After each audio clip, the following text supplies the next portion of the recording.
The Philippines has suffered a major 12-spot drop in a global climate index, raising urgent questions about the country's renewable energy push and the strength of its climate policies. These heat waves to date have been dry heat waves, but as our climate warms, a possibly even deadlier heat is on the rise. It doesn't matter how breezy it is. It doesn't matter how much shade you're under. It doesn't matter how much water you're drinking.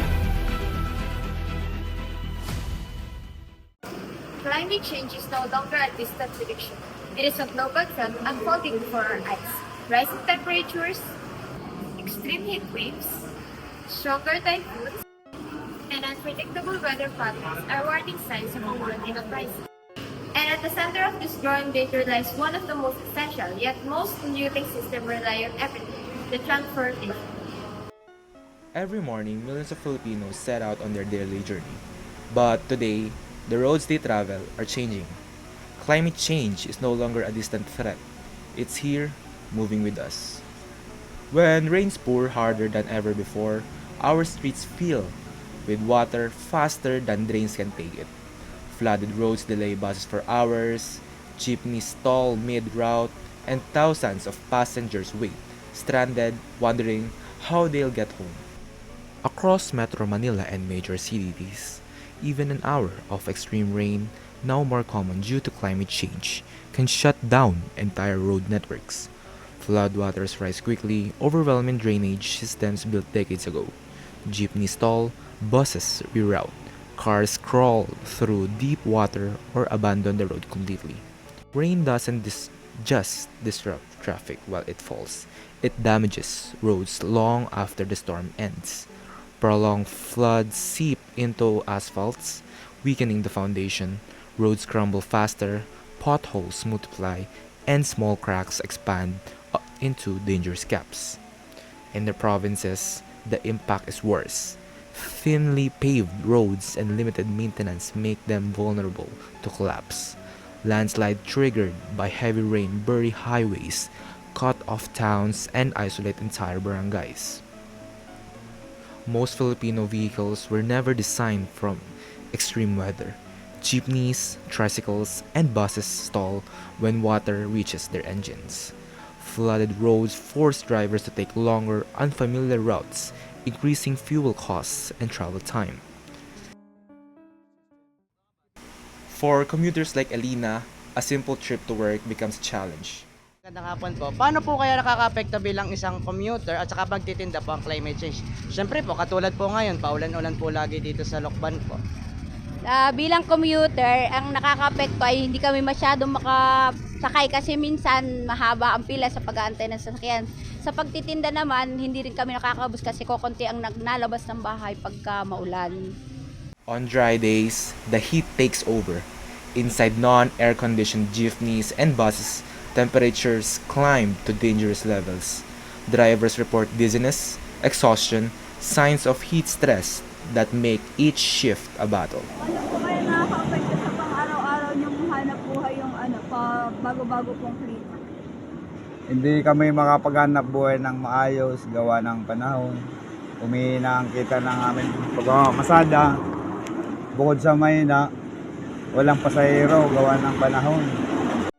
In the Philippines, where sunlight is constant and summer grows hotter each year, heat is more than just discomfort. It is a rising challenge to the nation's transportation system. On our roads, the impact is evident.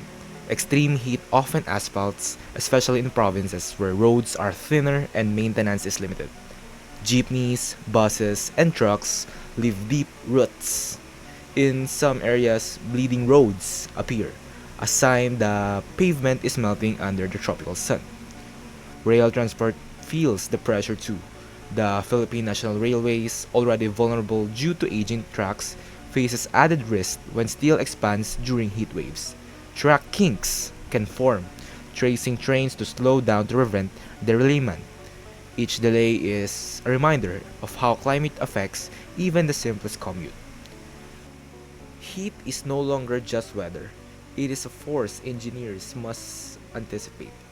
From city streets to island ports, the country's infrastructure feels the strain of a warming climate. In the year 2022, transfer cooperatives in Quezon Province have expressed their support for the implementation of the Public Utility Vehicle Modernization or PUVMP. The Lokban Genesis Transport Multipurpose Cooperative or LGT-MPC said their consolidated 55 modern jeepneys are now operating in Quezon Province, plying the cities of Lucena and Tayabas, Mauban, and Lokban. And until now, this e-jeepney continues to operate and provide service to the people of Quezon in various towns throughout Quezon Province. The goal of this jeepney modernization is to replace traditional older jeepneys with modern, safer, and eco-friendly vehicles to improve air quality, reduce pollution, and enhance passenger safety and comfort. Sir, bilang driver, pabor po ba kayo sa pagmamodernize ng mga jeepney? Para sa akin, bilang isang driver, hindi dahil unang-una sa lahat maapektuhan nito yung kami mga driver syempre dito na nga lang kami kumukuha ng hanap buhay, mawawalan pa kami. And pwede ring oo kasi syempre bilang isang driver, syempre kapakanan din namin yung pasahero kasi mga lumang jeepney ngayon sa ngayon unsafe siya kumpara sa mga bago dahil siyempre dala kalumaan, ganun.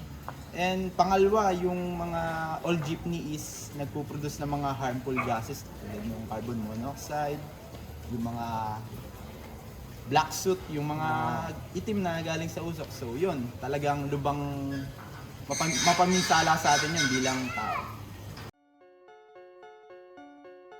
Every time a Filipino chooses to bike instead of using a car or motorcycle, no fuel is burned and no carbon is released in the atmosphere.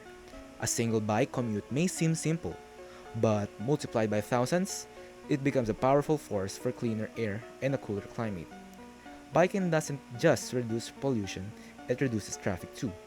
With fewer cars on the road, travel becomes smoother, fuel use drops, and emission across the city fall. In Manila, Marikina, and Iloilo, where cycling culture is growing, cleaner air and calmer streets follow. For many Filipinos, bicycles offer something cars never can: affordability, no fuel costs, minimal maintenance, and independence from rising oil prices. As climate change intensifies, storms and heat waves, biking become a resilient option. No electricity needed, no emission created, just human power. Cities that promote cycling become healthier and greener. Bike lanes encourages cleaner transport, open space for trees, and reduce the urban heat island effect, one of the biggest contributors to rising temperatures in Philippine cities. According to the 2024 Bicycle Count Report by the Mobility Awards, an organization monitoring the state of active transport in the Philippines, the use of bicycles has continued to rise. The reports revealed that a total of 271,555 people use bicycles during peak hours across 138 locations in 18 local government units nationwide. Marikina and Quezon City have also incorporated end-of-trip facilities in their bike lane plans. These facilities, which include secure bike parking spaces, showers, and bike repair stations, make it more convenient for the people to use bicycles for commuting. Biking is a zero-emission solution central to combating climate change. By replacing motorized trips, it directly cuts the greenhouse gas emissions from transportation, a major polluter. Every pedal stroke is a choice that drastically lowers an individual's carbon footprint, proving that simple daily behavior can drive significant global changes. Unlike gasoline-powered vehicles, EV bikes produce zero tailpipe emissions, no burnt fuel, no harmful particulates, and no thick urban smog. This means cleaner air for cities like Manila, Cebu, and Davao, where air quality is becoming a growing concern. EV bikes require only a fraction of the energy that cars and motorcycles burn. Most models run 40 to 80 kilometers on just a few pesos worth of electricity, making them one of the most energy-efficient transport options in the Philippines. As the country expands its renewable energy sources, solar, wind, and hydro powering EV bikes becoming even cleaner, helping reduce greenhouse gas emissions overall. In crowded cities and narrow barangay roads, EV bikes are agile, fast, and convenient. They reduce traffic load, require minimal parking space, and help commuters skip long waiting lines for jeepneys and tricycles. EV bikes have lower operating and maintenance costs than gasoline motorcycles. No oil changes, no spark plugs, no engine turning. For many Filipinos, they're a more affordable and sustainable option, especially as gas prices continues to rise. By replacing even a small percentage of traditional motorcycle with EV bikes, the Philippines can significantly cut carbon emissions, less urban heat, and move clear to a climate resilient future. In 2018, there were about 17,000 registered EVs for local use in the country. According to the Land Transportation Office or LTO, the number is expected to rise at a forecasted by the Electric Association of the Philippines or EVAP. During the 11th Philippine Electric Vehicle Summit or PEVS in 2023, wherein they predict that over 6.6 million electric vehicles will be on the streets of the Philippines by the year 2030. Climate change is often described in numbers: carbon dioxide levels, global temperatures, sea level rise. But behind those numbers are people. Human behavior is one of the most powerful driving forces of environmental outcomes. Every action has a carbon footprint. When we choose private vehicles over public transport, when we leave appliances plugged in, or buy products that travel thousands of kilometers before reaching us, we contribute to greenhouse gas emissions. Individually, each action seems small, but multiplied by millions, they become the very pattern that fuel global warming. Mitigation means reducing the costs of climate change, and human behavior plays a crucial role. Switching to energy-efficient appliances, choosing renewable sources, reducing waste, and shifting towards public transport or biking. These simple acts shrink our carbon footprint. But more than personal habits, behavior influences systems. When people demand cleaner energy, governments respond. When consumers choose sustainable products, companies adjust their supply chain. When communities shift norms from wasteful to mindful, emissions drop on a larger scale. Human behavior is contagious. When one household starts conserving energy, neighbors notice. When students speak up about environmental issues, families learn. And when society adopts new values like conservation and sustainability, it creates a feedback loop that spreads across generations. Environmental outcomes don't change on their own. They change when we do. Climate change is not just a scientific challenge. It is a behavioral one. Every choice to conserve energy, to reduce waste, to support green policies is a choice to protect our communities, our food supply, and the future of our children will inherit. The connection between human behavior and the environment is simple. When we shift our habits, our mindset, and our priorities, the planet responds. The time for slow movement is over. Every day, our choices on the road determine the fate of our air and the stability of our climate. We are not just commuters, we are climate actors. To every driver and operator, your engine is a ballot cast for the future. End the smoke.